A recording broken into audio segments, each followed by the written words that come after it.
Hi, and welcome back to my channel. I've got a bit of a different video for you today, although I have at least 2, maybe 3 more videos that should be going up in the next couple of days. But for now, I thought I would stop and make this video here, and you read it in the heading, Who Am I, the Bibliophile Puzzler or Robin Loves Reading? I never fully addressed it. I might have touched on it during a video, but I never gave you a dedicated video as to why I changed my channel name. And then the last couple of days, I found some reading sprints on YouTube.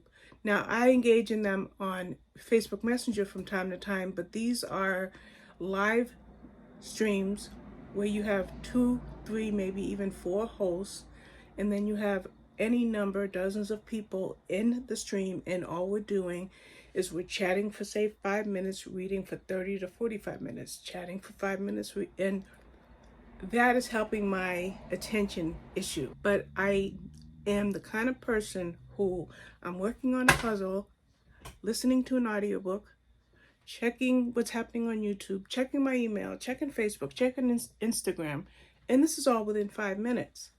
So I decided to join those past couple of sprints to see if I can work on my focus. But again, who am I, the Bibliophile Puzzler or Robin Loves Reading? Now, I might be referring to notes that I took because this video is going to be kind of long. I think it's probably going to end up being 15 or 20 minutes. But I want to tell you about myself in the course of how things changed for me, okay? Now, about a year ago, I fell in one of my depressive episodes or cycles, and it hit me somewhere around October of last year. So what I did is I read a bunch of cozy mysteries and inspirational / Amish romance. Those books are usually only a couple hundred pages, 2-hour read, and I'm done. And I satisfied my desire to read, but I'm reading shorter books. So I did that, and that worked. And then I, still running my blog, Robin Loves Reading. 30,000 visitors a month. I mean, it's a busy blog. But my numbers started to change. And I'll talk about my numbers in a few minutes. But my numbers started to change. And the reason that my numbers started to change is I have been struggling to write my book reviews when I finish a book. And most of April, if not all of April, through June, I binge watched hundreds and hundreds of hours of television, if not thousands. I mean, I watched the entire series of Little House on the Prairie, the entire series of The Waltons, the entire series of a couple other ones I'm trying to think of, The Big Bang Theory. And I even went back and watched most of The Big Bang Theory again. I watched countless episodes of Friends. Any reality TV, especially if it involves cooking, and I just watched and watched and watched and watched and watched. The more I watched, although I never fully stopped reading, I really slowed down. And again, I'm going to share some numbers with you, but I really slowed down, and I was heading to a place that I was in at least 10 years ago, maybe longer ago than that. What happened back then? And I should catalog this to find out for sure, but at that time, I was reviewing for a magazine. It was called Romantic Times Book Club. Once the owner of the magazine passed away about 8 or 9 years ago, or maybe 5 years ago, the magazine went out of print. But it was a print magazine, and I reviewed for them. But that wasn't it. I was on Yahoo at the time. This is before Facebook, so it had to be well over 10 years ago. But anyway, I was on Yahoo. I was on many groups. I formed my own group called Lovers of Romance, and I created a newsletter called Lovers of Romance. When I created that newsletter, I simply decided to educate myself in HTML, hypertext markup language, for formatting purposes. So I really had a fancy newsletter back then because I taught myself a little bit about that computer language in order to create the look that I wanted. I did that and I was really effective, and it worked, and it worked for a long time. Well, I had an emotional crash and I walked away from everything. Now, when I got these print arcs, the way that I got them, maybe 20% of them were books that were just like a thin cardboard cover with just the title on it, no image or anything like that. But mostly I got stacks and stacks of pages of books that were kept together only by a rubber band. And these were the arcs that I was reading. These were the 70 pages of stuff that I was putting out there for other readers or for other reviewers or for the publishers or the authors. And I was pretty good, you know. But then, like I said, I had that crash. And when I had that crash, I sent anything that was unread back to whoever sent it to me, and I stopped. And then I went on a reading drought. That reading drought lasted about 7 years. So I did read a little bit. And that little bit of reading was anything that had to do with Catherine Coulter's FBI series and any offshoots of it, which actually the offshoots didn't really start till I got back into fully reading. But her FBI series is basically one book a year. I think I don't even know how many books. Actually, we're going to check. Now, if you really want to know something quickly about a book, an author, or a series, my favorite place is not Goodreads, believe it or not. It's fantasticfiction.com. I used to use fictiondatabase.com, which was fictiondb.com back when I was using Yahoo, but now there's more information available to me on Fantastic Fiction. Well, the FBI series has 27 books. And so during those years when I was in that emotional rut, I kept reading that. Then if we look up James Patterson, right? I'm going to tell you how many books are in that series. In the Alex Cross series, it's up to 33 books, and I think I have the latest one on NetGalley. I have to check, but I have the last one or two on NetGalley to read. And then his Women's Murder Club books, and even some of the Maximum Ride series, and James Patterson, Michael Bennett series. So I was reading whenever those new books came out, but that was it. So if a book didn't come out or two books came out in a year, then those are the two books I read during that drought. Well, I remember back in 2018, around January or February, I was on a live stream and I heard the word NetGalley, but somebody said NetGallery.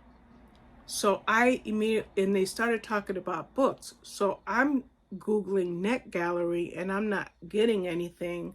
So I asked the host to repeat that information, and my request just got kind of overlooked and the subject changed. But that NetGalley or NetGallery kind of stuck in my mind.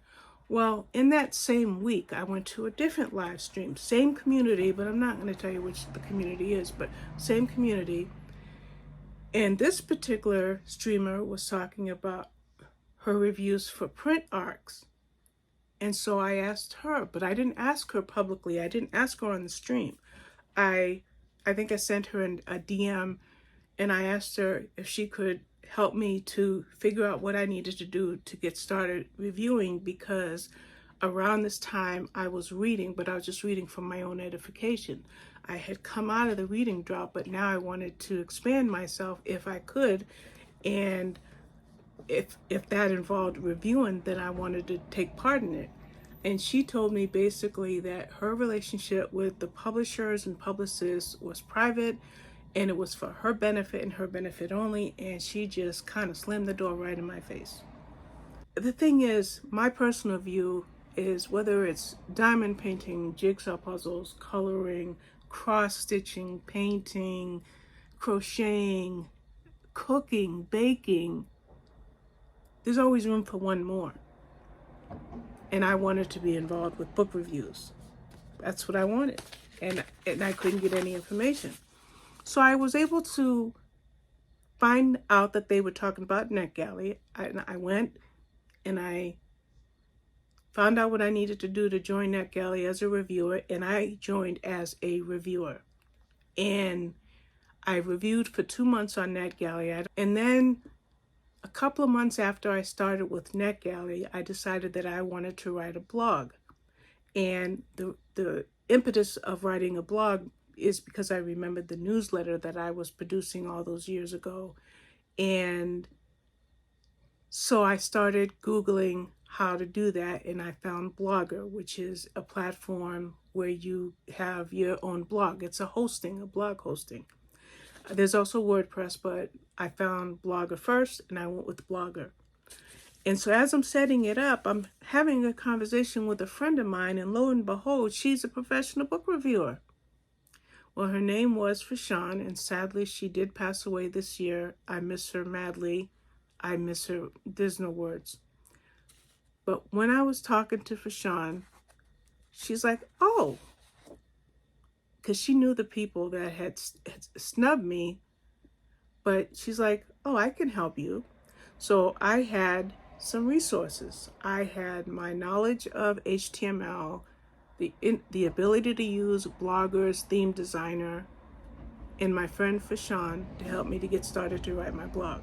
So by then, just 2 months after I joined NetGalley, I had over 50 reviews on NetGalley, and of course saved on my laptop. Well, I went and created a blog, and in my first month, I posted every single review I had written up until the day I joined. So when I started, I think I posted 50 some odd blog posts in my first month. Not that I read 50 books that month, but I brought everything over. And I did that because I felt like if I was going to be in this for the long haul, I wanted all my work to be in the same place. So as long as Blogger exists, everything's in one place. It's not in one place on my devices. So if Blogger crashes, I'm dumb out of luck. But for now, Blogger's holding strong, and that's where all my work is. So each year ended up being very rewarding. Now, in 2018, I was able to post 317 blog posts. My first year, 317. The second year I was reviewing, I wrote 491. And then the next year in 2020, I wrote 393, stayed at the same pace, which was 395 in 2021, and then 385 in 2022. So I'm in the close to 400 range, but when I got to 2023, it dropped down to 223 blog posts. But just know that what I'm doing is taking my love of books, my love of reading, my love of jigsaw puzzles, and carrying on. And I refuse to give in to those times when I fell off the horse and couldn't get back on, or fell off the bicycle and couldn't get back on. But they do say that once you learn to ride a bike, you never forget. Well, I don't want to forget. I want to enjoy what I'm doing, and I am. And so about 2 or 3 days ago, I created a massive to be read TBR, to be read list for the rest of September and going into the end of the year. I pretty much can tell you what I'll be reading in November, and today is only September 9th or 10th, but that's how much I know that I'm back in the game, even though mood-wise, I'm not where I want to be. But that spiritual routine that I mentioned to you is the top of the day, and it makes everything else flow easier. So, who's Robin loves reading, or who is the Bibliophile puzzler? Well, she is the same person. But because, like I said, and I want to mention this, I had a choice when I was talking to my friend, he's from Canada. I had a choice to either start a new YouTube channel with my something relating to jigsaw puzzles and keep Robin Loves Reading a completely separate person. Or, well, obviously I'm the same person, but to keep it a completely separate entity. But I wanted to combine my love of reading and my love of puzzles, and that's why I came up with the Bibliophile Puzzler. And 100% honesty, I had no idea that the puzzling bibliophile was taken because on YouTube, I went into search and I searched for any puzzlers that had the word bibliophile in their name or puzzles in their name or puzzling in their name. I did some heavy research on YouTube before I chose the name The Puzzling Bibliophile. However, I had no idea that this handle already existed on Instagram. So then I went back to YouTube and I Googled the words puzzling and bibliophile again, and I talked to my Canadian friend, and that's where I came up with the Bibliophile Puzzler.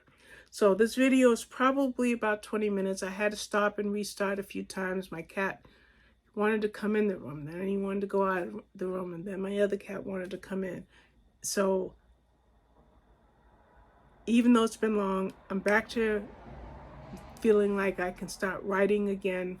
My blog posts can increase again, and I'm going to continue doing my jigsaw puzzles.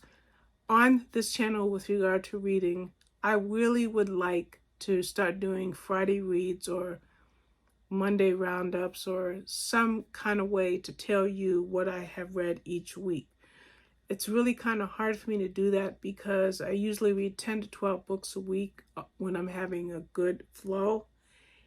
And then I find my videos are too long, so I don't even post them. But I'll see what I can do in the future.